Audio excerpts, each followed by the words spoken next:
박근혜 대통령은 대국민 담화에서 핵실험을 감행한 북한에 제재를 가하는 데서 중국의 역할이 중요하다고 강조했습니다. 네, 박 대통령은 어렵고 힘들 때 손을 잡아주는 것이 최상의 파트너라며 그동안 북핵 불용을 강조해온 중국을 압박했습니다. 지성림 기자가 보도합니다. 북한의 태도가 변할 수밖에 없도록 가장 강력한 대북 제재가 필요하다고 역설한 박근혜 대통령.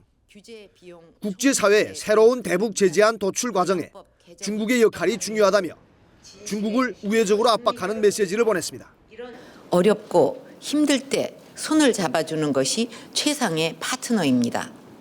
앞으로 중국이 안보리 상임 이사국으로서 필요한 역할을 해줄 것으로 믿습니다. 중국이 그동안 공언해온 북핵 불용 의지를 실제 행동으로 보이라고 촉구한 겁니다. 박 대통령은 중국의 의지가 실제 필요한 조치로 연결되지 않는다면 북한의 추가 핵실험을 막을 수 없다는 것을 중국도 잘 알고 있을 것이라고 지적했습니다.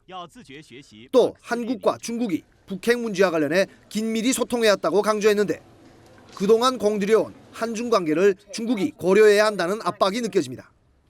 박 대통령은 작년 9월 중국 경사라는 오해를 받아가면서까지 미국의 우방국 정상 중에서는 유일하게 중국의 전승절 열병식에 참석하는 등 대중 외교에 공을 들였습니다.